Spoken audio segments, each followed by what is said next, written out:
So today we're talking about the Monroe Doctrine. The Monroe Doctrine.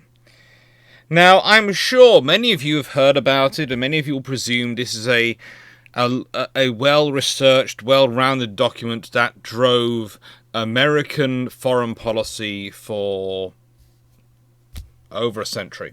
Arguably still drives a section of it today. Well, the Monroe Doctrine, it would be more accurate to say, is a riddle wrapped in enigma, wrapped in probably some of those Russian nestling dolls.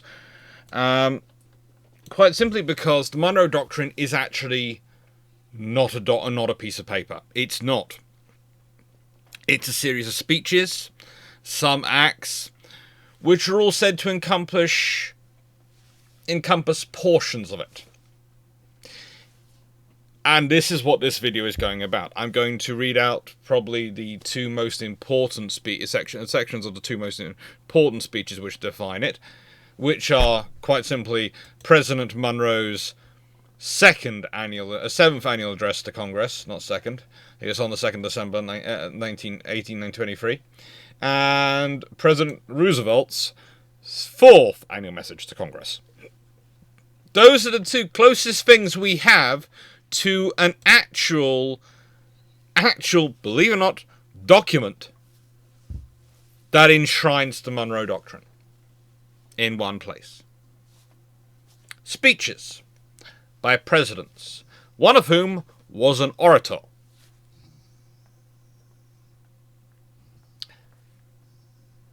This is what the Monroe Doctrine is about. Now, the Monroe Doctrine starts off because of the Congress of Vienna, and basically President Monroe was worried that with European wars over, they might try and reassert themselves in South America, etc. And to be fair, both the British and the Americans didn't want that. The British had established a very nice informal empire in South America, which they didn't have to administer, but which, thanks to them being key assistants in kicking the Spanish out by providing ammunition, arms, occasionally some skilled personnel to assist, and occasionally some interesting organizations to assist. And one could say that the historical precedent for the Special Operations Executive certainly comes into existence in South America in this period. And it's certainly something the Royal Navy is very keen on. But the thing is, neither America nor Britain wants all those European powers turning up in South America again. For the Americans, they are very happy. At this point, they've got, barring Canada, which they're tactfully ignoring. Going to ignore the reality of Canada. The War of 1812-1814 had settled that with, nope, it ain't happening.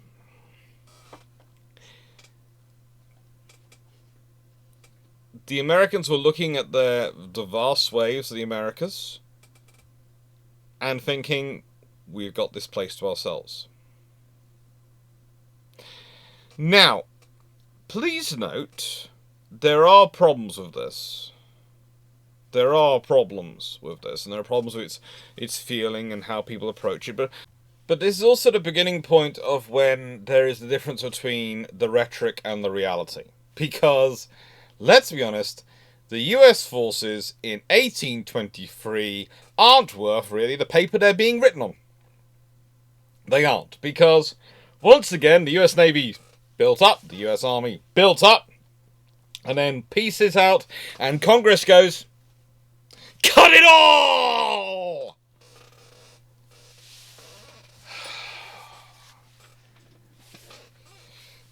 Unfortunately, this is my good list. My naughty list is on is with my other shirt and in my other belt.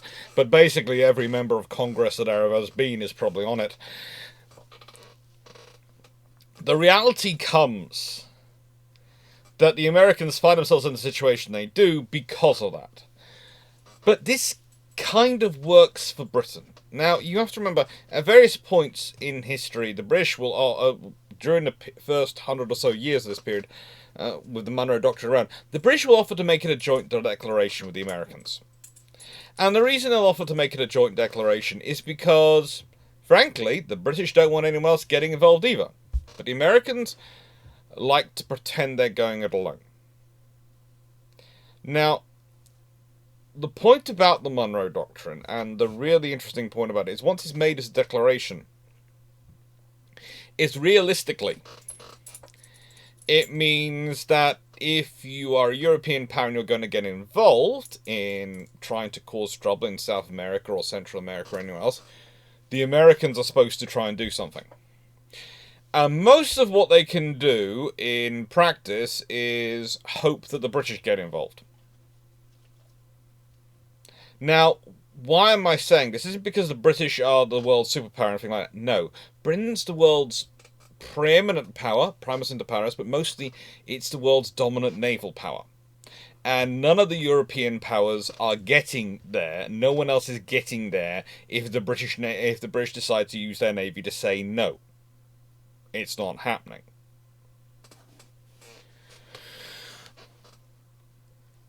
In this period, especially when we're talking about 1820s onwards to about 1890s, there is really no one who is a significant challenge to the British in terms of real capability. That's one of the problems for the Royal Navy in that period. Trying to stay motivated, trying to keep your fighting edge when you've got no one who's a threat. It's a scary thing. It's when you find navies suddenly obsessing over all sorts of stupid things. It's when you have time for debates about, oh, well, are we sure we want this person because of this factor and that factor about them? No, the answer has always been in wartime, are they qualified and capable of doing the task? Yes. And are they going to be loyal to us? Yes. Then everything else is frankly a luxury you can have in peacetime. The only two things you care about in wartime, can they do the job, and are they going to do the job loyally for you? Everything else is a luxury for peacetime navies to debate. It is. It's also the only two real criteria which should ever matter in terms of recruitment for the armed forces. Are they capable of doing the job, and are they willing to do the job? If they are, that's great. That's all you need to know. Let them come in. And are they going to do the job loyally to your country, I suppose, is the other criteria. But I'd say willing to do the job includes doing the job to the professional standard you expect of them, and that would include being loyal. So I'd say it still comes under the first two questions. The Monroe Doctrine is a great way of giving the British, and to an extent giving the Americans, a lot of cover. Especially because it isn't specifically codified. It is a concept. It is a theory. It is an ideal. It is not actually called a doctrine till about half a century to a century later. There is a debate because Seward, that's the Secretary of State during the American Civil War, at the beginning is calling it a theory, by the end is trying to make the case for it to be a doctrine, but that isn't universally being accepted by anyone. And let's be honest, at the beginning of the US Civil War, it is a theory, because you have no ability to implement it. At the end of the Civil War, with the Union Navy as it now stands, and the Union Army as it now stands, you have the ability to do something about it. Watch how quickly Congress can get rid of it. And before you start thinking Congress are necessarily the bad guys, they're not. Congress see the greatest threat to national economy and the future of the nation is high taxation. To support a navy, to support an army, as standing forces, require taxes to be regularly imposed to pay for them. Because, believe it or not, soldiers and sailors require to be paid and fed. Who'd have thunk it? They need usually quite good medical care. You need to make sure they're well equipped. You need to make sure their equipment's serviced and maintained, and it works. And all these things cost money. And if your starting point as a nation is not wanting to pay taxes to support the armed forces which are protecting your nation,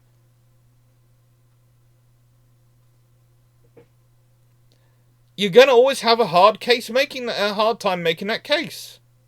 Because let's be honest, that was the taxes being raised, they're protesting the Boston Tea Party, were to pay for the garrisons which were necessary to stop the French and other powers coming in interfering, because they'd found the local militias to be quite so terrible.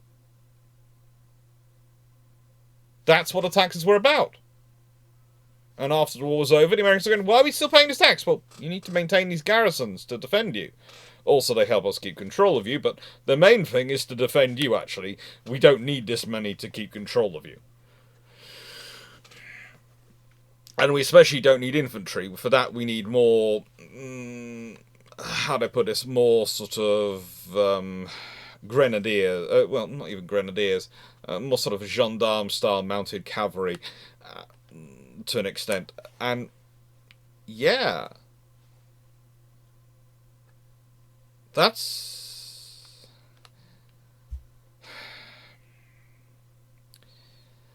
the reality.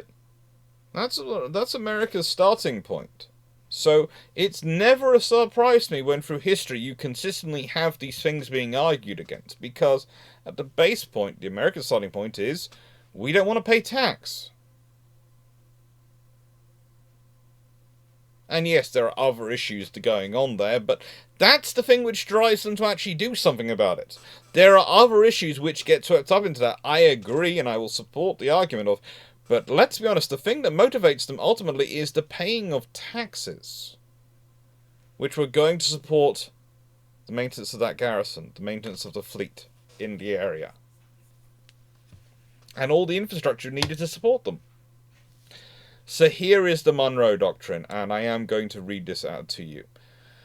This is actually the section from the speech, and there should be a link below to it, like there's a link below in the live.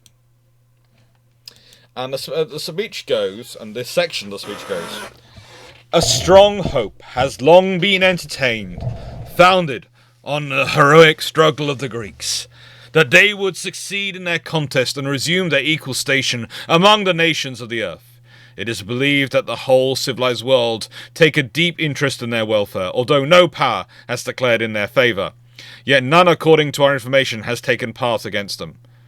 Their cause and their name have protected them from dangers which might ere this have overwhelmed any other people. The ordinary calculations of interest and of acquisition, with view to aggrandizement, which mingles so much in the transactions of nations, seem to have had no effect in regard to them. From the facts which have come to our knowledge, there is good cause to believe that the enemy has lost forever all dominion over them, that Greece will become again an independent nation, that she may obtain that rank is object of our most ardent wishes. That's a nice thing to start off with. But then it carries on, doesn't it? It was stated at the commencement of the last session that a great effort was then making in Spain and Portugal to improve the condition of the people of those countries, and that it appeared to be conducted with extraordinary moderation. It needed scarcely be remarked that the result has been so far been very different from what was then anticipated.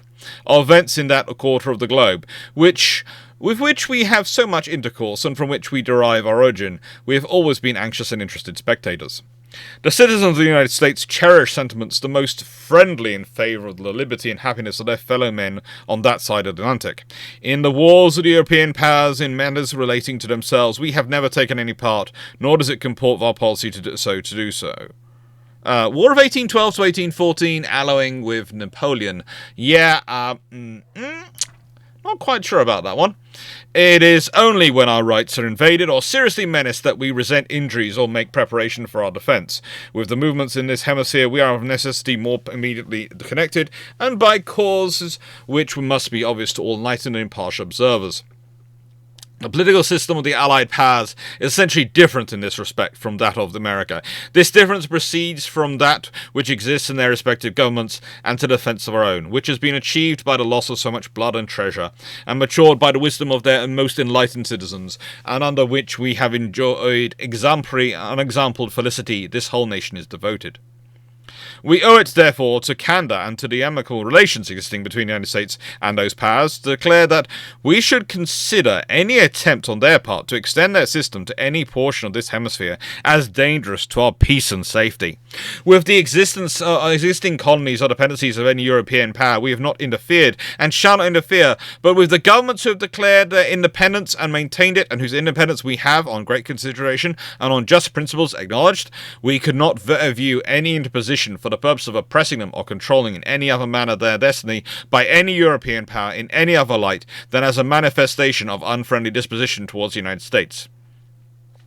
In the war between those governments and Spain, we declared our neutrality at the time of their recognition, and to this we have adhered, and shall continue to adhere, provided no change shall occur which, in the judgment of the competent authorities of this government, shall make a corresponding change on the part of the United States indispensable to their security.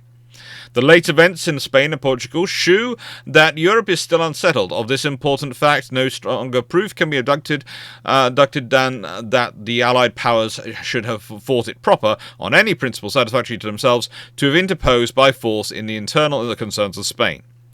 To what extent such interposition may be carried on the same principle is a question in which all independent powers whose governments differ from theirs are interested, even those remote, and surely none more so than the United States. Our policy in regard to Europe, which was adopted at an early stage of the wars which have so long agitated that quarter of the globe, nevertheless remains the same, which is not to interfere in the internal concerns of any of its powers, to consider the government de facto as a legitimate government for us, to cultivate friendly relations with it, and to preserve those relations by a frank, firm, and manly policy, meeting in all instances the just claims of every power, submitting to injuries from none. But in regard to those continents, circumstances are eminently and conspicuously different. It is impossible that the Allied powers should extend their political system to any portion of the either continent without endangering our peace and happiness, nor can anyone believe that our southern brethren, if left to themselves, would adopt it of their own accord. It is equally impossible, therefore, that we should behold such interposition in any form of indifference. If we look to the comparative strength and resources of Spain and those new governments, and their distance from each other, it must be obvious that she can never subdue them. It is still the true policy of the United States to leave the parties to themselves, in the hope that other powers will pursue the same course. If we compare the present condition of our Union with its actual state at the close of our Revolution, the history of the world furnishes no examples of progress and improvement in all the important circumstances which constitutes the happiness of a nation which bears any resemblance to it. At the first epoch, our population did not exceed 3 million. By the last census, it has amounted to about 10 million, and what is more extraordinary, it is almost altogether native, for the immigration from other countries has been inconsiderable. How intriguing. How intriguing. Now, I would say that this speech as a founding document for a doctrine is full of holes. Basically, it says, we don't want to do anything. We've recognized these nations, but we don't want to do anything. But if you interfere, we reserve the right to consider doing something, but we may not do anything. We don't want to interfere in Europe, and we never have, even though we did get involved in the war, but it was turned out very bad for us, so we're going to pretend that war doesn't exist. And for quite a few years, basically, the policy of the War of 1812 to 1814 was, it didn't exist. It never happened. Everything went back to how it was before it, and we shall all forget about it. Then a few years after that, then people started, once it was really post the American Civil War, they started trying to go, this was another great victory! And you go, people at the time did not really agree with your assessment of that. It had to pass into a lot of history has gone past before you all decided it was a great victory. But that's not unusual. That's the joy of history. But realistically, this is a load of words. This is a load of potentials and statements. And the fact that some people reacted like they did to it is frankly absurd. It really is absurd. The fact that some European powers got quite so incensed by it. And I think the problem here is that when we just take this document and we look at the reactions, we are missing out on a big thing. I've often thought that the negotiations after the War of 1812, 1814, a relationship starts to build up, and then eventually the Monroe Doctrine and all the relationships going on between America at that point are the beginnings of what I would call the emergence of the Anglosphere, which today we sort of consider Five Eyes when talking about Britain, Canada, Australia, New Zealand, and America, when we're sort of grouping all these nations. These nations, starting at this point, and starting before this, have realistically started working together on a fundamental level. In that there is an implicit agreement going on. They're going to have disputes between them. They are going to have points of tension between them. They are going to. But they're going to sort them out normally by talking to each other. And starts off with the Anglo-American relationships. And then as the dominions, as Canada, Australia, New Zealand get more independent, they get part of it. I would say New Zealand's always been the one which has felt the most out of it, because they are really the smallest one involved. But they're also sometimes the linchpin, the one that can act as the mediator between the others.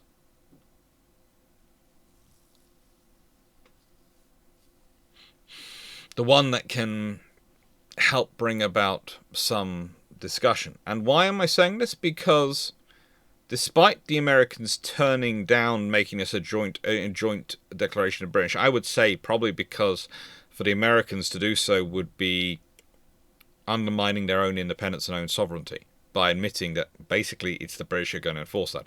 Plus, it would also codify any agreement, which would mean immediately the Americans would lose all the wiggle room this speech gives them in terms of diplomatic terms to engage in real politic, despite the fact that phrase doesn't come about for at least another 40-odd years.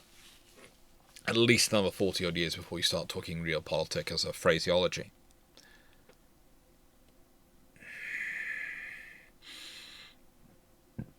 There is a reality going on here, and the reality is gives them latitude. This is latitude they have built into this. And it's going to be perception versus reality.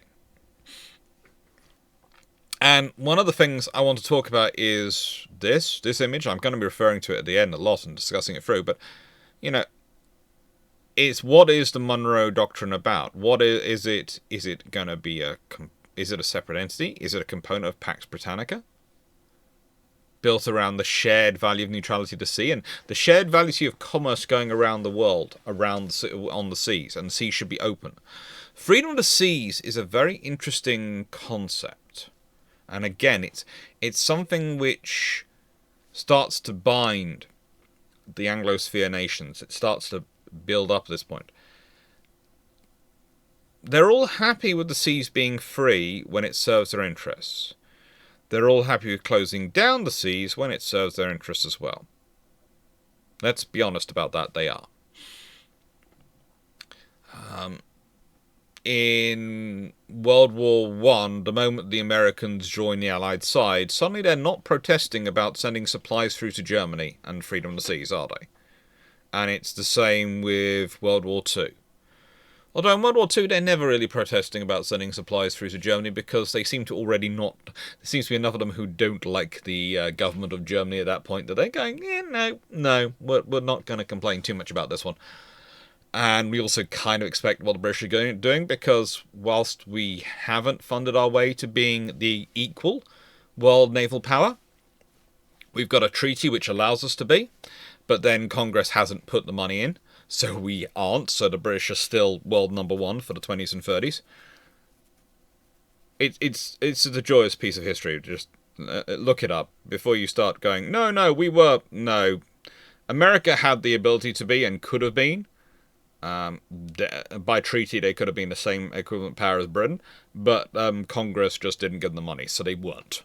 And that was actually part of the British calculation when agreeing to it in the Washington and London treaties, was that we'll agree to this, but Congress is never going to fund it, so it doesn't matter. Basically, we've locked America into number 2 position because Congress will never fund enough to get up to try equivalent number 1. And we've bounded America into a position of helping us maintain our number 1 status in the world. It's brilliant.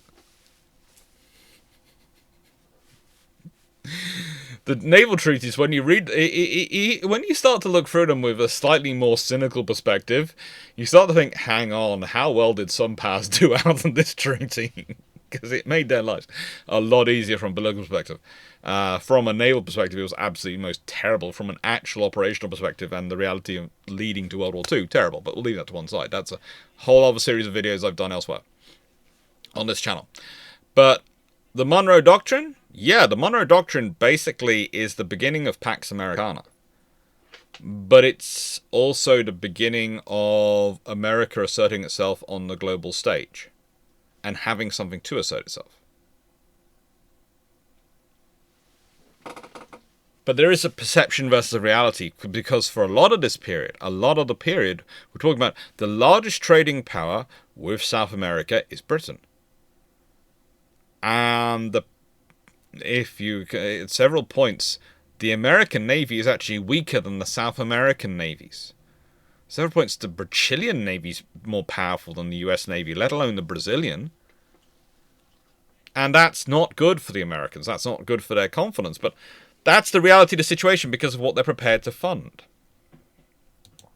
This brings us to the Shameless Book Plug. So what's a shameless book plug, you might be asking? Well, a shameless book plug is when a shameless academic who realizes that his promotion and his ongoing abilities to get employed for contract lecturing at universities come down to book sales, goes, da-da! Here's my book about troubles, battles, darings. More books are coming out this year, and that's all thanks to you. I am a public-facing historian who specializes in talking about conflict deterrence and ship construction and all these things, but also loves to talk about the more modern world. World War One, World War Two, the interwar years. In the UK, there is a joke amongst quite a lot of historians, which is you can't get funding if you want to do anything modern history. When does modern history begin? 1750. Now, it's not quite that bad. That's a joke. It's a bad joke, which is told by academics, but it does reflect certain periods of funding that have actually happened. Because, well, modern history is popular history, so you don't need to fund it. You don't need to fund research on it. Or if you are going to put research grants and research on it, it's going to come with lots of stipulations. I much prefer the system of me doing YouTube videos, and you all supporting me that way, and supporting history that way, if you want to. It works out best, I think, because it allows me to do the books which which I want to write, and which I hope you all enjoy. Recently I did a Historiathon where I was live for 36 hours, and as part of that, thanks to your support, I raised the money to buy the rights for the pictures I need from the Imperial War Museum, and do a little of a research trip to finish off and publish a book on Flower-class corvettes. Their origins and their stories, a primer for that. And I hope to use that, and if it's successful, to use the money from that to then pay for the next book in the series, which will be U-class submarines, and then use the money from those to pay for the next in the series, which will be on a naval constructor, a gentleman who designed Royal Navy battleships and destroyers and cruisers in the run-up to World War I. And then eventually it's going to be on the primer to Jellicoe as Third Sea Lord as well. And putting all that together, that's the first 4, and then I've got more after that, and that is the idea, and that's all down and thanks to you. That's all down to you, that's all thanks to you. So thank you for everyone supporting this channel. You're what keep it going. You're what allow me to do the research I do. And this is what we've got coming up. So HMAS Castlemaine had to move to the 9th of December. HMS Diamantina comes out on the 16th, so that's going to be Monday. HMAS Vampire is the 30th of December. We've got two historians. You should see already Harry Bennett's been advertised. It's talking about naval culture, which is, I would say it's mostly discussing naval culture in terms of British and American experience, because we're both mostly familiar with the culture in sort of in that sort of scenario. But we did discuss quite a lot of other cultures and other naval cultures as well. It's a really interesting discussion. I was honestly had no idea where Harry was going to go with it, because Harry had suggested a topic. Because the thing I do with two historians, I approach the person I'd really like to talk to, and I go, so what's the topic? And it's us having a conversation. So it's us talking about that topic. Not an interview, it's a conversation. It's not an interview, it's a conversation. And it was a lot of fun. And I hope you're all going to enjoy it. And of course, this week we also have a premiere, and we also have the Battle of Ely and key aircraft, which is going to be the very important key aircraft. That's going to be Santa's sleigh. I've got a full video of that coming about. And then, yeah, we've got some fun things going on. Some fun things coming up. And Christmas Eve, it's going to be so you want to build an aircraft carrier, free or free. Or one or free, depending on your perspective. Depending on your perspective. But let's get back to the Monroe Doctrine, shall we? Now, whilst the Secretary of State for Monroe, John Quincy Adams, had been just as important in couching and phrasing the whole position of the Monroe Doctrine, which probably explains why it has quite such latitude in its writing, because Monroe himself was not quite such a broad speaker as Adams was. I don't think it qualifies as grand strategy. I don't think it qualifies as anything other than, in many ways, an announcement of an idea. But still, it does get an international response. And the initial response from the world was, well, typified by Austria. There's a Prince Metternich there who writes in a private capacity that it was a new act of revolt by the US, and this would grant strength to the apostles of sedition and reanimate the courage of every conspirator. That's a lovely quote, by the way, which you can find if you go and look up From Colony to Superpower, US Foreign Relations in 1776 by George C. Herring. It's an Oxford University Press book, and I'm glad to say I have a couple of chapters in PDF. I should probably have the full book. But I have a couple of chapters in PDF. Which I scanned when I had a copy of the book, and so I could keep them for me to be able to refer to. Typical student trick. Scan pictures, get them converted to PDF or a chapter, help them. How do I put this politely? The real point there is that Prince Metternich, who is a statesman, a diplomat from Germany, has about as much power as the Americans do in real terms at this point.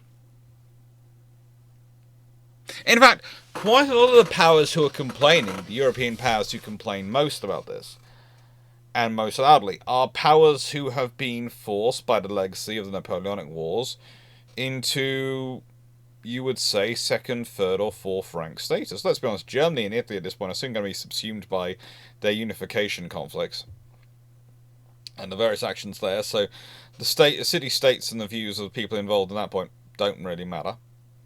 It just doesn't. They're going to be internally focused.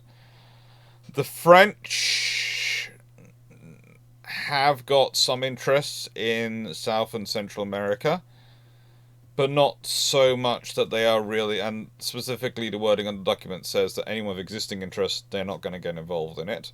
They're not going to touch it. And the French, as much as they might want to seek aggrandizement, they want to seek more, at this point they're still getting over the damage caused by Napoleonic Wars and the subsequent wars afterwards, and they're still dealing with their own internal situation, their own internal governance. So, they're kind of focused. You have the Spanish and the Portuguese could theoretically do something, but realistically, as pointed out in the Monroe Doctrine itself, they don't really have sufficient strength to be able to go and send it over the Atlantic to do anything about it. So it's only if powers actually get involved. It's only if some Holy League or something gets involved that you actually have potential problems. And there were various leagues looking at this. There were various organizations of nation states looking at this, which is why I think the Monroe Doctrine gets stated. We are, of course, talking about the Holy Alliance, which is between Austria, Russia, and Prussia. And they specifically are monarchist powers linking together to prevent the rise of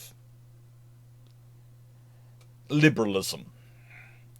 There's a small problem there. Let's go through that list. Russia and Austria do have navies. Prussia has a little one. But none of them are massive, and most of them are caught in places where, frankly, they can't get out most of the year, in the case of the Russians.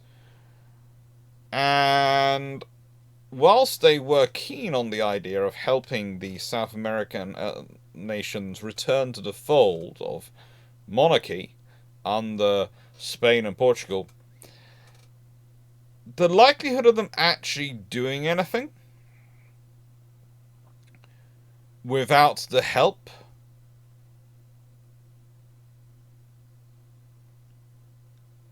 of the UK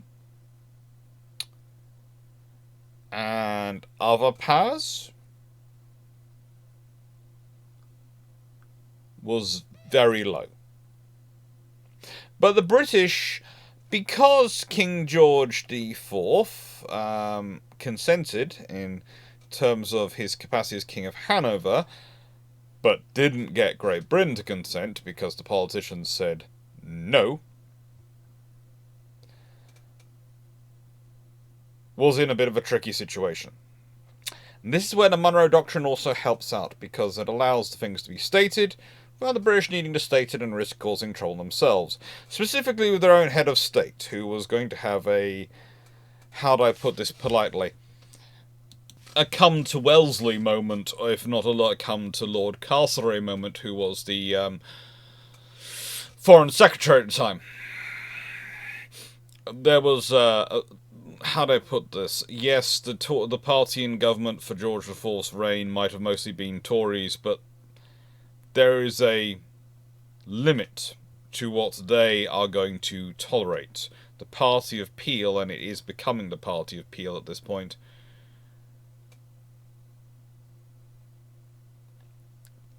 is not going to tolerate that kind of action. It really isn't. They are very much a you reign, we rule party by this point. And so, when we're considering that, the rest of the world's response is, yes, there are tons of quotes you can point to nations being outraged, but honestly, the people who are most outraged are people who can't do a frigging thing about it, so they can afford to be outraged. They can afford to write snooty letters to their friends about it. They can afford to be, oh, shock, horror, they are revolting! Because no one's going to go, well, if you think that, what are you going to do about them? Because everyone knows they can't do jack anything about it. It's always the people who can afford to be most outraged about any situation are the people who can't be asked to do anything about it. Think about it with your friends. Think about it with your family. Think about it with the people you work with. Whenever there's a problem, the people who can afford to be most outraged and often will give you the most fervent outrage on things are people who know you cannot ask them to help out in any way, shape, or form. Because they can afford to be. They can afford to empathize. They can afford to take the outrage because they don't then have to work out, well, what am I going to do and what am I actually prepared to do? Now, I would say the response to the world gets more complicated once you look at Central and South America. You have Simon Bolivar, calling it an interesting thing, pretty much, receives the words with gratitude and wants to start up a Pan-American meeting and a Congress at the Congress of Panama to get everyone in the Americas together. And that's one side. On the other side, there are quite a lot of people like some of the businessmen and politicians in Chile who basically go, for the Americans of the North, The only Americans are themselves. Everyone else is a second class, Pretty much everyone else is a second class citizen.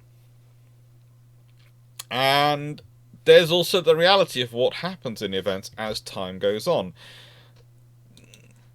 For Argentina, when Britain says, and this is their point of history, because remember, whilst they're sort of independent, then they're still getting all sort of things out. When Britain goes, no, the Falkland Islands are definitely ours. They were ours before you existed. They were ours before the Spanish left. They've been ours for a long time. They're ours. The Argentinians look at the Americans and go, aren't you doing anything? And the Americans are going, what do you want us to do? We've got nothing to do anything with. Neither of you. Grow up. But there are still people who are outraged over it. And those people are basically people who are looking to be outraged. And it's a similar to the point when Argentina decides to try and default on loans to the French, and the French Navy blockade them, and the Royal Navy basically goes, we'll back you up, because they're also defaulting on loans.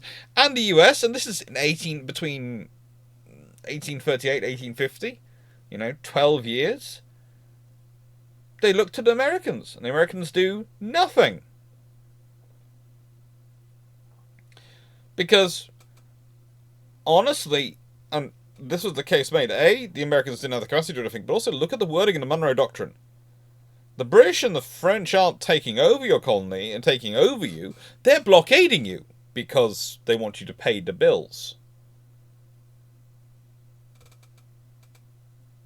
However, it's the Monroe Doctrine which President Tyler looks to in 1842 when he wants to annex Hawaii to the US. It's the Monroe Doctrine he looks to. You can start to understand why increasingly South Americans, Latin Americans, start to view the Monroe Doctrine as, what does it actually mean? Is it worth anything? And let's go back to it again, because look at these words and tell me where you see a hard and fast rule that they are going to come to your aid. It isn't there. It ain't part of it. It's not.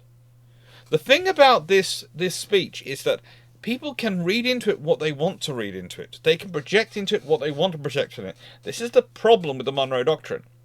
Also, it's its benefit. It gives the Americans extreme latitude to say we're acting in regards to the Monroe Doctrine. Or, no, that's not covered by the Monroe Doctrine. It gives them all that latitude. And you can read into it and go, that's in the Monroe Doctrine. They can go, no, it isn't. It's all the point to open debate, because it is such open language. It is such diplomatic and political language. But pretty much America has to start deciding whether they're going to be the shield, the interlocutor, or the big brother.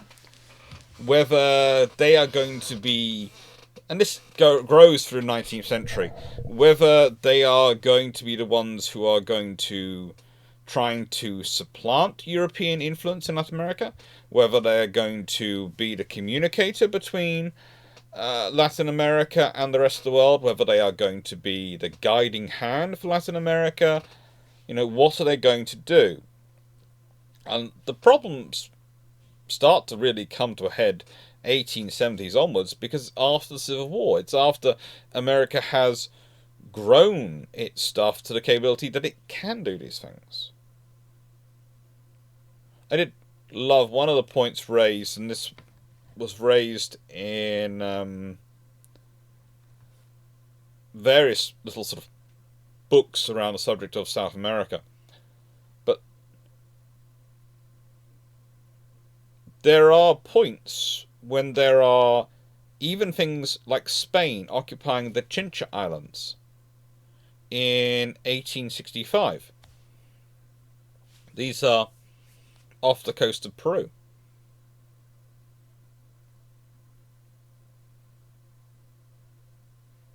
The Americans choose not to get involved because, honestly, they don't have the force to get involved. But they do use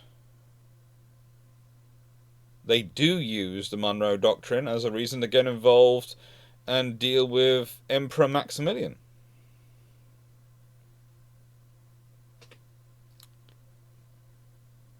That's also usually the first time that it's been the Monroe Doctrine gets described as a doctrine when they're dealing with that.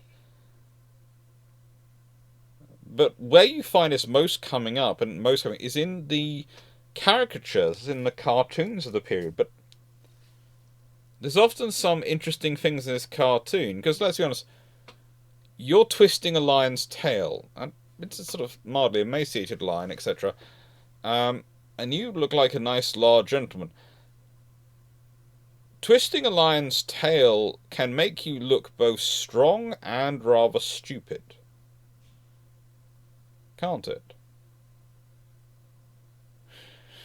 Because at this point you've made this lion angry, but whilst you're holding on to the tail, you can't grab your sword, but that lion's still got its paws, its jaws, everything else. It's not it's not got numps there. It's still got teeth.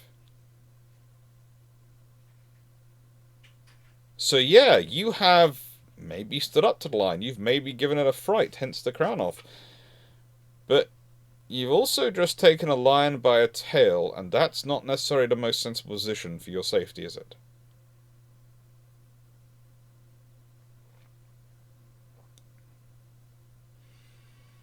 And this picture, of course, comes from 1895 Venezuelan crisis, when you have the fact that there are issues going on in Venezuela. Venezuela's trying to involve America in a territorial dispute with Britain, and the Americans do get involved. President Cleveland does get involved.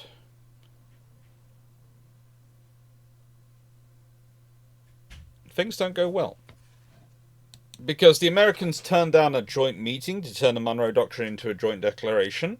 And whilst some of them think it was the British not pushing this further, conceded to the US definition of the Monroe Doctrine at that point, Bismarck at the time certainly didn't. And the actual tribunal of arbitration, which was held in Paris in 1899, gave Britain 90% of the disputed territory, and including all the gold mines.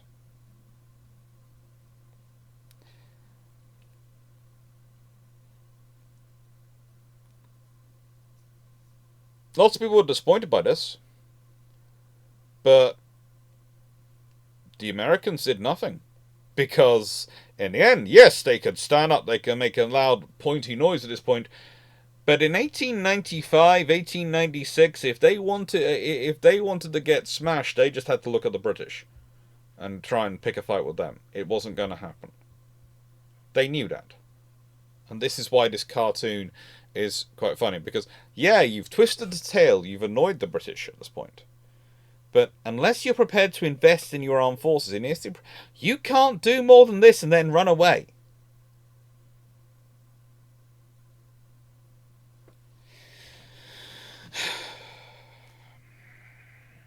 And realistically, yeah, it has issues. You even have things where Canada apparently in 1902, and I think this is more of a statement about America at the time than it is Canada at the time. And apparently, the Wilfrid Laurier, the Prime Minister of Canada at the time, made an acknowledgement. He pointed out the value of the Monroe Doctrine into providing de facto guarantee of security by the United States, because the US Indo-Pacific and the Royal Navy in the Atlantic. Let's leave this at the point of, at the time, the Royal Navy has, in 1902, probably has almost as many ships in the Pacific as the Americans do. And the Canadians have their own ships as well. Not really well funded, but they do have their own ships. And yeah, there are all sorts of things going on. And the US Navy in 1902 is not the US Navy of 1905, it's certainly not the US Navy of 1914, and well beyond the US Navy, well below the US Navy of 1941, let alone 1945. This is a very different circumstance we're talking about, especially in terms of funding for anything they can do. So the thing is, what is that statement about? Well, that statement to me is more of a, yeah, if I acknowledge this, if I say how good it is, that's easy words for me to say because I'm still part of the British Empire, and it makes the Americans feel happy. And honestly, a lot of Canadian diplomacy, and when it comes to the Americans, has been, for want of a better phrase, going, yes, yes, yes, aren't you strong? Because it has to be. Because for quite a long time, before the Americans became what they are today, they had the self-image they were strong, and if you disagreed with that, that upset them, and they might actually cause you trouble. Whereas if you just accepted it, they were happy. They believed they were strong without actually investing in their defenses and actually investing in their armed forces and their infrastructure. That is a real problem the Americans have in this period.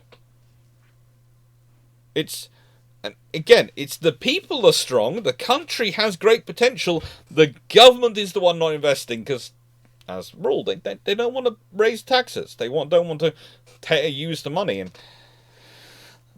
that can be understood. It's also a good way to strengthen the economy, to allow people to have, theoretically, more ability to reinvest the money in commercial activities which will grow. That's a good point to make. But at certain points, they come across just as short-sighted and stupid, because you're saving cents, in terms of American spending today, to have to spend tens of dollars tomorrow to rebuild the capability, when you need it again, when you could have maintained it for cents on a dollar. It's just, the phrase in the UK is penny wise, pound foolish. That's the American government for a lot of experience. And you also have the Olney Colony, which was another sort of addition on. This is one of the things you have the Monroe Doctrine. You keep having various people add conditions onto it. Now, this interpretation grew out of the issues with Venezuela, and it grew out of the problems there, but it starts to be factored into what they believe, what the Monroe Doctrine believed. Olney basically puts forward the argument that US authority to mediate border disputes in the Western Hemisphere is provided by the Monroe Doctrine. That they are the arbitrator of things in the Western Hemisphere. Now again, I point back to you and go back to this and go, where is that said? Now you can say its spirit is enunciated in the phrasing, and you can say we're doing an analogical conclusion drawing from it, which you can do, and is a strong part of American law, where they're often looking into not as just what is actual phraseology in their Constitution, in their amendments, and in their Bill of Rights, but what is enshrined within those Bill of Rights, right to privacy, etc. This is a common part of American lawmaking. But this was not a law. This was a speech by a president to Congress. It was a State of the Union. It was one of his annual addresses. It was not a law. But they are applying the same skills, the same thought process as they do to looking into their Constitution, to a speech, an annual address by a president. And it gets worse with what happens next, because, let me put it this way, Monroe, Adams, Collery, they were all mere starting points. No, when you want to have real quality and a real doctrine, you look at Roosevelt, who, and I will put this quite simply,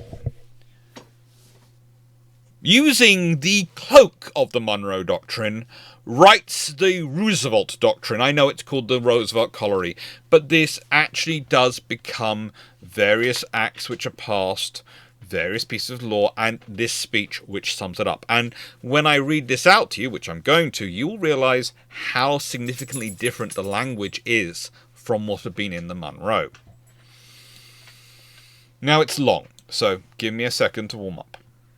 So I am, of course, not the world's greatest accent person, and I have tried to do this in Teddy Roosevelt's accent, but I can't do it justice, really. Of listening to this few voice recordings we have of him, but I'm going to try and do it in an oratory style so you get some of the idea of an impression of what it was delivered like. And remember, this is an annual message to Congress. This is the state and nation. We are in every way endeavouring to help on with cordial goodwill every movement which will tend to bring us into more friendly relations with the rest of mankind. In pursuance of this policy, I shall shortly lay before the Senate treaties of arbitration with all powers which are willing to enter into these treaties with us. It is not possible at this period of the world's development to agree to arbitrate all matters, but there are many matters of possible difference between us and other nations which can thus be arbitrated. Furthermore, at the request of the Interparliamentary Union, an eminent body composed of practical statesmen from all countries, I have asked the powers to join us with this government in a second Hague conference, at which it is hoped that the work already so happily begun at The Hague may be carried some steps further towards completion. This carries out the desire expressed by the first Hague conference itself. It is not true that the United States feels any land hunger or entertains any projects as regards to the other nations of the Western Hemisphere, save such as are for their welfare. All this country desires to see the neighbouring countries stable, orderly, and prosperous. Any country whose people conduct themselves well can count upon our hearty friendship. If a nation shows that it knows how to act with reasonable efficiency and decency in social and political matters, if it keeps order and pays its obligations, it need fear no interference from the United States. Chronic wrongdoing, or an impotence which results in a general loosening of the ties of civilized society, may in America, as elsewhere, ultimately require intervention by some civilized nation. And in the Western Hemisphere, the adherence of the United States to the Monroe Doctrine may force the United States, however reluctantly, in flagrant cases of such wrongdoing or impotence, to exercise of an international police power. If every country washed by the Caribbean Sea would show the progress in stable and just civilization, which with the aid of the Platt Amendment Cuba has shown since our troops left the island, and which so many of the republics in both Americas are constantly in brilliant showing, all question or interference by this nation with their affairs would be at an end. Our interests and those of our southern neighbours are in reality identical. They have great natural riches, and if within their borders the reign of law and justice obtains, prosperity is sure to come to them. While they thus obey the primary laws of civilized society, they may rest assured they'll be treated by us in a spirit of cordial and helpful sympathy. We would interfere with them only in the last resort, and then only if it became evident that their inability or unwillingness to do justice at home and abroad had violated the rights of the United States, or had invited foreign aggression to the detriment of the entire body of American nations. It is a mere truism to say that every nation, whether in America or anywhere else, which desires to maintain its freedom, its independence, must ultimately realize that the right of such independence cannot be separated from the responsibility of making good use of it. In asserting the Monroe Doctrine, in taking such steps as we have taken in regard to Cuba, Venezuela, and Panama, and in endeavouring to circumscribe the theatre of war in the Far East, and to secure the open door in China, we have acted in our own interest as well as in the interest of humanity at large. There are, however, cases in which our own interests are not greatly involved. Strong appeal is made to our sympathies. Ordinarily, it is very much wiser and more useful for us to concern ourselves with striving for our own moral and material betterment here at home than concern ourselves with trying to better the condition of things in other nations. We have plenty of sins of our own to war against, and under ordinary circumstances we can do more for the general uplifting of humanity by striving with heart and soul to put a stop to civic corruption, to brutal lawlessness, and violent race prejudice here at home, than by passing resolutions about wrongdoing elsewhere. Nevertheless, there are occasional crimes committed on so vast a scale and on such peculiar horror as to make us doubt whether it is not our manifest duty to endeavour at least to show our disapproval of the deed and our sympathy with those who have suffered by it. The cases must be extreme in which such a course is justifiable. There must be no effort made to remove the mote from our brother's eye if we refuse to remove the beam from our own, but in extreme cases action may be justifiable and proper. What form the action shall take must depend upon the circumstances of the case, that is, upon the degree of the atrocity and upon our power to remedy it. The cases in which we could interfere by force of arms we interfered to put a stop to intolerable conditions in Cuba are necessarily very few. Yet it is not to be expected that a people like ours, which in spite of certain very obvious shortcomings, nevertheless as a whole shows by its consistent practice its belief in the principles of civil and religious liberty and orderly freedom, a people among whom even the worst crime, like the crime of lynching, is never more than sporadic, so that individuals and not classes are molested in their fundamental rights, it is inevitable that such a nation should desire eagerly to give expression to its horror on occasion like that of the massacre of the Jews in Kinshef, or when it witnesses such systemic and long-extended cruelty and oppression as the cruelty and oppression of which the Armenians have been the victims, and which have won for them the indignant pity of the civilized world. Even where it is not possible to secure in other nations the observance of the principles which were accepted as axiomatic, it is necessary for us to firmly insist upon the rights of our own citizens without regard to their creed or race, without regard to whether they were born here or born abroad. It has proved very difficult to secure from Russia the right of our Jewish fellow citizens to receive passports and travel through the Russian territory. Such conduct is not only unjust and irritating towards us, but is difficult to see its wisdom from Russia's standpoint. No conceivable good is accomplished by it. If an American Jew or an American Christian misbehaves himself in Russia, he can at once be driven out. But the ordinary American Jew, like the ordinary American Christian, would behave just about as he behaves here.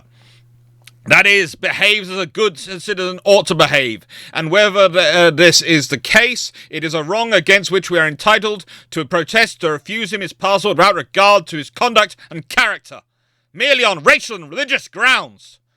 In Turkey, our difficulties arise less from the way in which our citizens are sometimes treated than from the indignation inevitably excited in seeing such a fearful misrule as has been witnessed both in Armenia and Macedonia.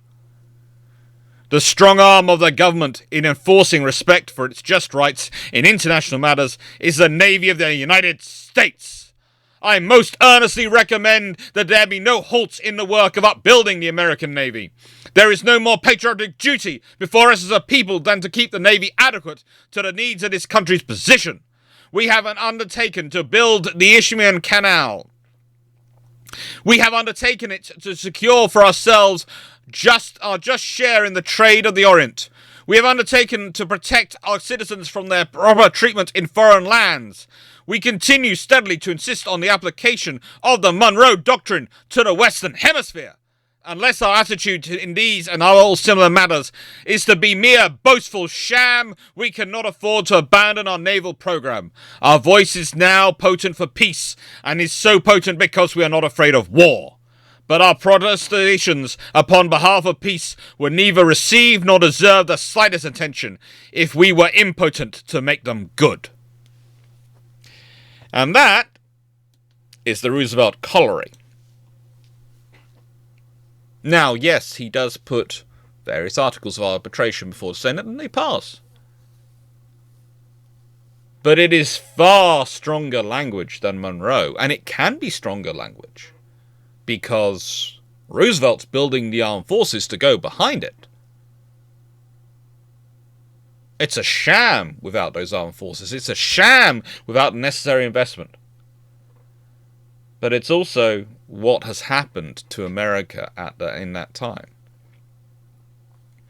It's worthwhile noting also how he's expanding the Monroe Doctrine realistically, in the foreign policy realistically, to the rest of the world, to some extent or other.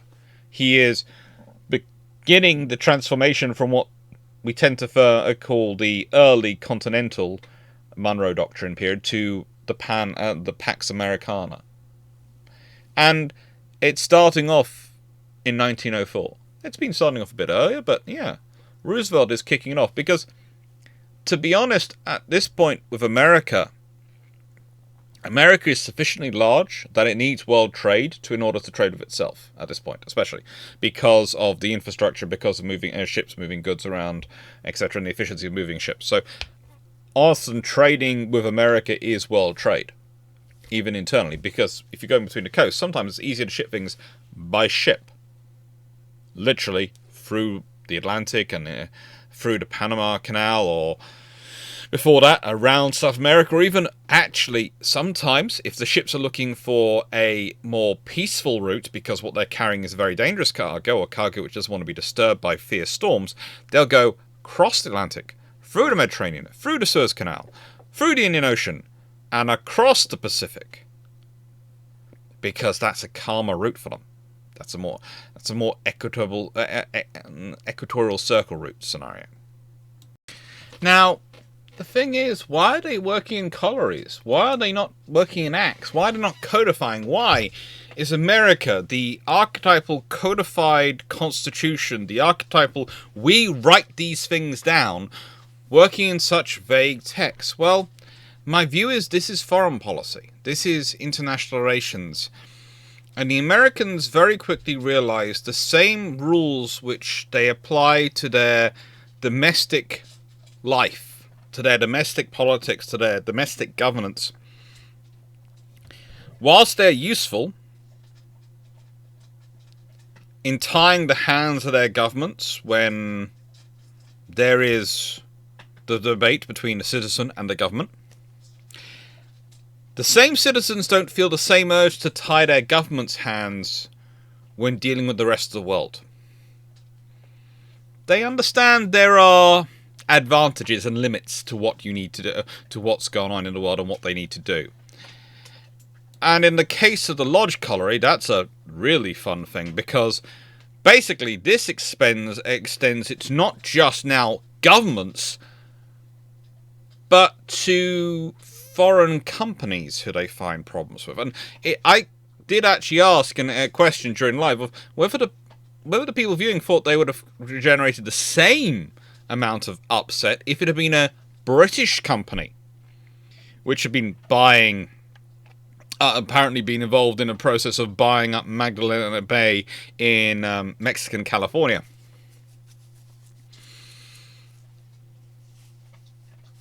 The odds, the viewers tended to feel no, and honestly, if we consider what was going on and what had been going on in this time period and what British companies had been getting up to, owning and running whole railways, etc., you have to start wondering if they would have. Because there are French companies, British companies, German companies even, doing all sorts of things. The Americans don't get involved. The moment a Japanese company is rumoured to be involved, the actual individual information behind it is sketchy at best.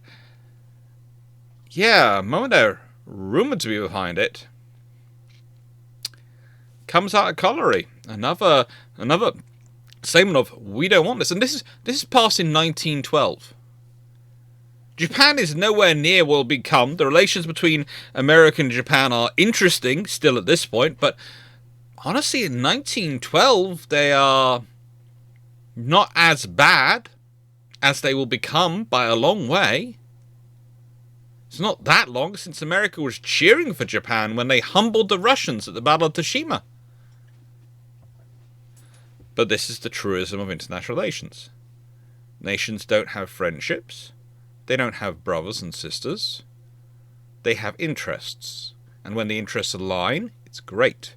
When they contest, when America might find a competitor in its own back garden of what it's decided, and a competitor which it's not prepared to turn a blind eye to in its back garden, there's problems. America very quickly ignores the fact that Britain has Australia, Canada, New Zealand, Hong Kong, all these things in the Pacific. No, the Pacific is our space. Yes, there might be a lot of British Empire presence in the Pacific, and yes, the Royal Navy might be wandering around there quite regularly, but no, it's our space. Japan rises up. They're a threat to our space. And look at it and go, really? Really?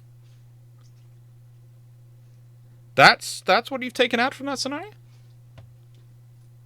Now, you could say that's because the Americans realised quite quickly that the British weren't really interested. For the British, there wasn't anything useful out there, so that's why they didn't really want it. The British had 60-odd years that they could have, well, actually even longer than that, they could have decided to annex Hawaii. They didn't. So when the Americans make a big fuss of, we annexed Hawaii so to prevent the British going there, the British sort of turn around and go, we didn't want it. If we'd wanted it, we'd have taken it long before you even had the ability to get there. It wasn't of use to us because it's not on our trade routes. In fact, it only would have become something worthwhile for the British to take post the Panama Canal. Post the Panama Canal. Prior to that, definitely not anything the British are interested in. But yeah, they carry on. And they carry on with these. You know, you have senators, you have, in terms of Lodge, you have an Undersecretary of State in terms of Reuben Clarke here. Not the Secretary of State, the Undersecretary of State. And there is a debate whether his memorandum basically tries to do away with the Roosevelt colliery. But actually, it rephrases the Monroe, the Roosevelt Doctrine, because in many ways, or rather Roosevelt colliery, because it says, well, actually, it's not covered by the Monroe Doctrine, which if you go and read the Monroe Doctrine, which we did earlier, you'll realise that a lot of Roosevelt says isn't really covered by it. It's an interpretation of the Monroe Doctrine, and that's not fine. It doesn't actually work. But guess what? America still has the right to do everything that Roosevelt enunciated. America still has the right, in fact, the duty to do it. It's brilliant. Actually, this is basically a lot of saying, a lot of way of saying, well, as far as South America goes, Roosevelt, his colliery doesn't count. It's not covered by the Monroe Doctrine. But let's be honest, the Monroe Doctrine was a speech. It was not a document. So basically you're saying this speech was actually not supported, which Roosevelt made. It's not actually supported by the speech that Monroe made. But don't worry, we still have the right to do everything which was covered by that speech. Neither of which, of course, are acts of Congress or even stated documents. They're just speeches by the president. Because I might be unaware of some constitutional reason for this.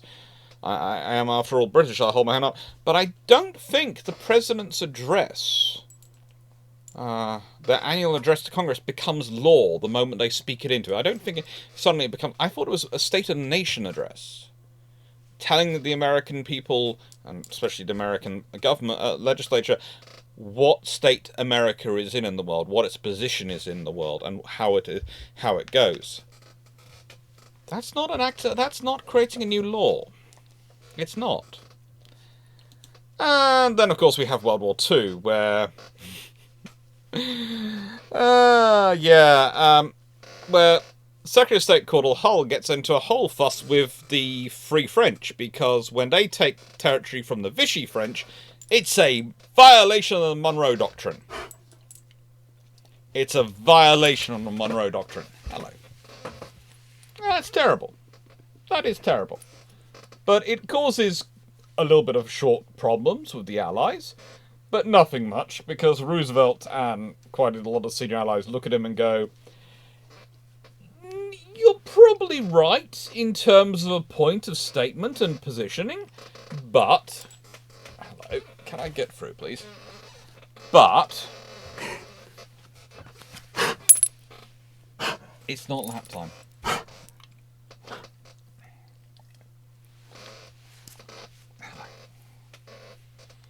Never work with children or animals, that's the rule, isn't it? You want your lap time.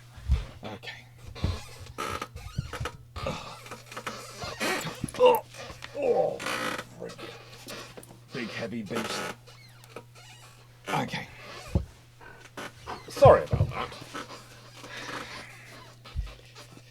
He's not a baby or anything. Anyway, well, but it might be a nice point of order. It might be a point of discussion, but realistically, it's not something we're going to give a flying hoot about right now.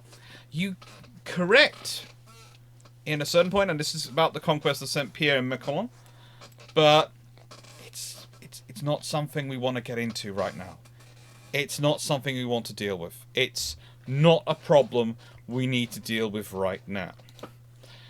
But then it rears its head again, strongly. And this is when the Monroe Doctrine really starts to take on new meaning post-World War II, in the Cold War, and the emerging problems between, well, I would say America and the Soviet Union, but many would put it as capitalism versus communism, or democracy versus communism. At several of the most vital moments of the Cold War, at several of the most fraught moments of the Cold War, Cuban Missile Crisis, for example, the Monroe Doctrine gets cited. It gets used as the reasoning behind American involvement in trying to prop up regimes which frankly are not good for their people in various countries, and to overthrow other regimes which are also not good for their people in certain countries, because, well, they ascribe to the wrong alliance, the wrong view. And it's realpolitik. It's one of the things when we're talking about the Iran-Contra affair. Yes, the CIA were training the guerrillas in Honduras, and the reason they were doing that was within the Monroe Doctrine. And not getting involved in it, not carrying out, was often argued as, if we do not do this, if we do not support democracy, if we do not fight these communist dictators, these Satanist governments, etc., we are abandoning the Monroe Doctrine. The Monroe Doctrine, by this point, has now kind of reached the point of almost tradition in American politics in this phraseology. It's kind of like in Britain. As I've discussed it before about the British Constitution, there is some parts which have been written in law and some parts which aren't. They are tradition. Violating those parts, the traditional parts which aren't written down, is far more difficult because people all have an idea of what the spirit is, but it's not codified, so you can't use clever words to get your way around it. And it almost causes you more trouble. It's often argued that if you look at what happens in British public and British elections, governments which have violated the British traditions have often suffered worse in electoral elections afterwards than governments which have managed to rewrite the codified sections of it.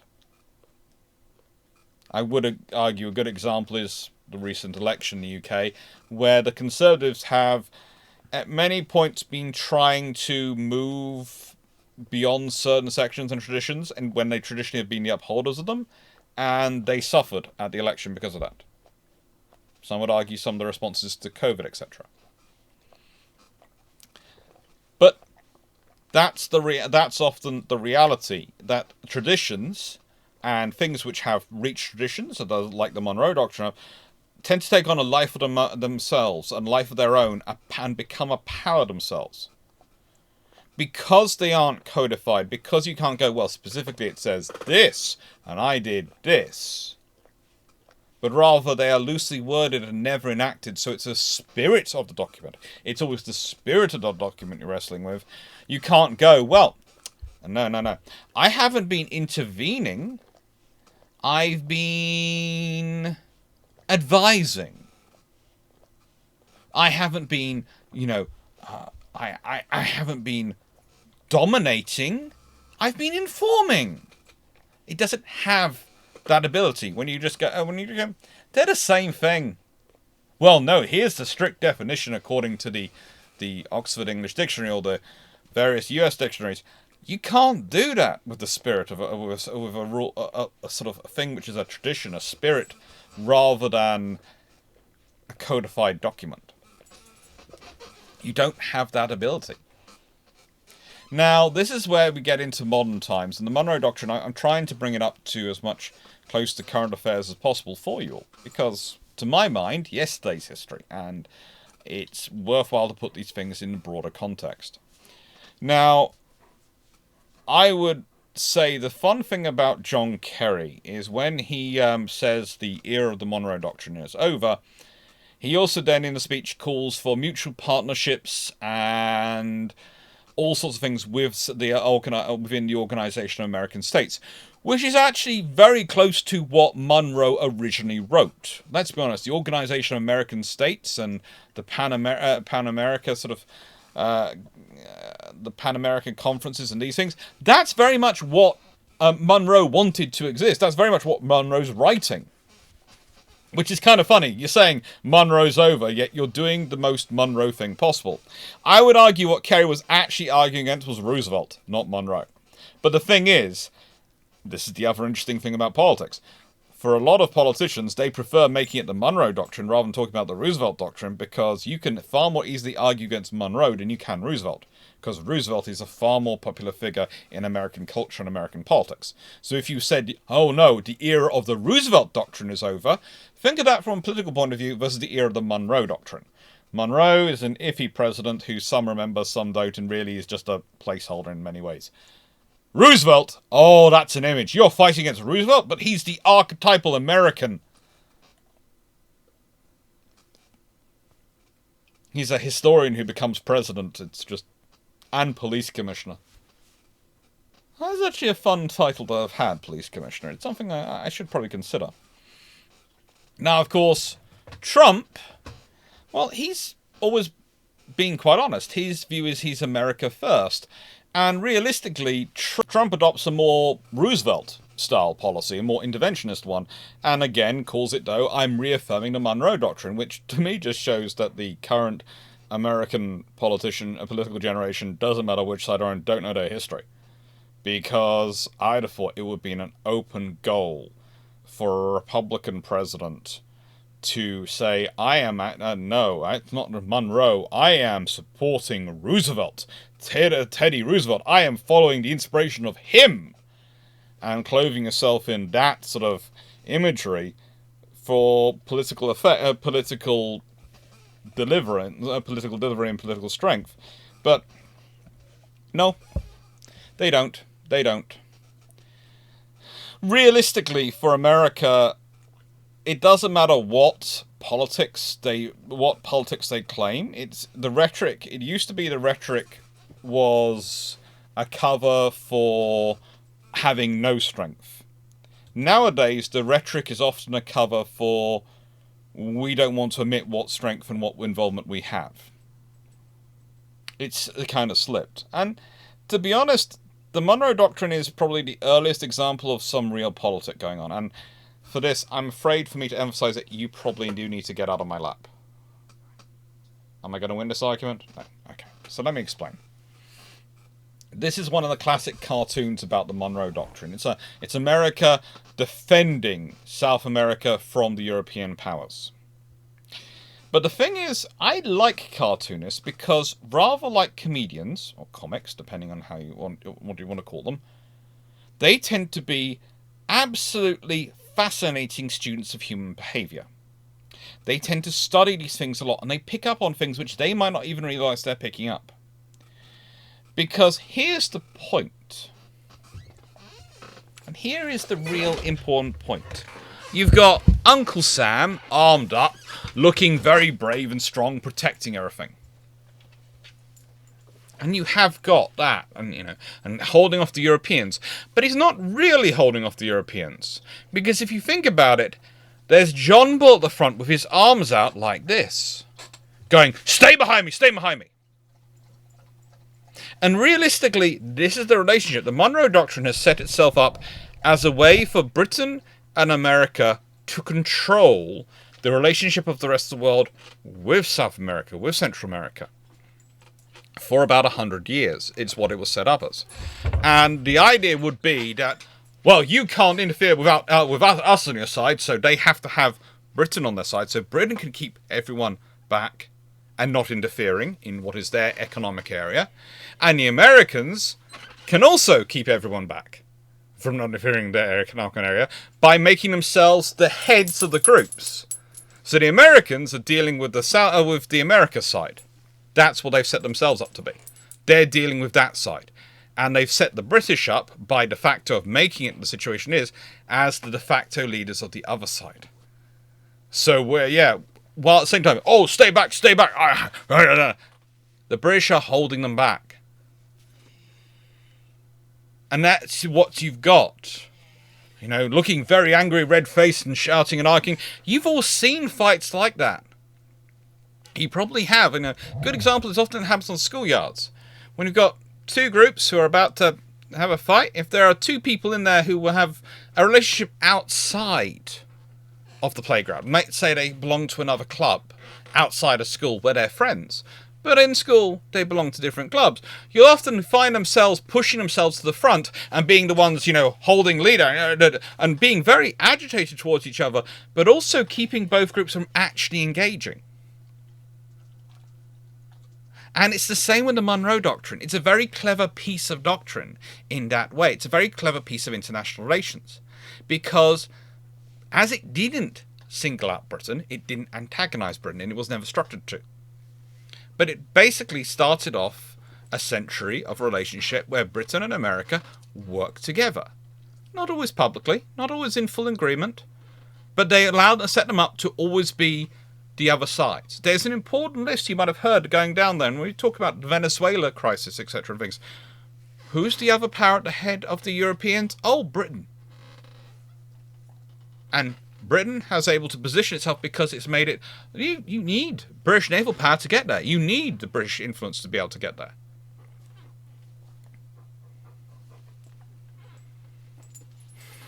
It's about making peace.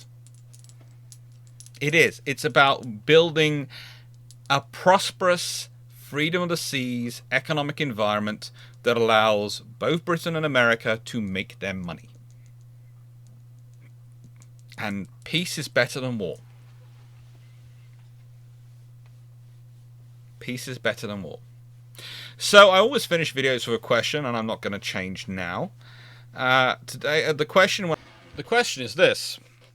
Thinking about the dynamic the British and the Americans created in this scenario with the Monroe Doctrine and how their relations then defined South America for pretty much the next century and a bit beyond for this period of, you could argue, almost our next 130, 140 years. What other relationships have defined such things? What other, maybe could we call them unspoken agreements, have between nations, have defined international relations between such other groups of organizations and other countries? I'd argue it's a bit of a unique time period, and there hasn't been many other examples of that in history, but there are some. It's worthwhile thinking about. So yes, the year of the aircraft carrier sadly is over. Not quite. There's a few more things to come out, and there's the final part of So You Want to Build an Aircraft Carrier coming. But yeah, year of leadership begins. As is traditional, these will magically change between Christmas and New Year, depending on when I'm happy with it. Thank you very much for watching. Hope you enjoyed, and well, I'm gonna put this back up as the ending point because, yeah, these are the lives and premieres coming up,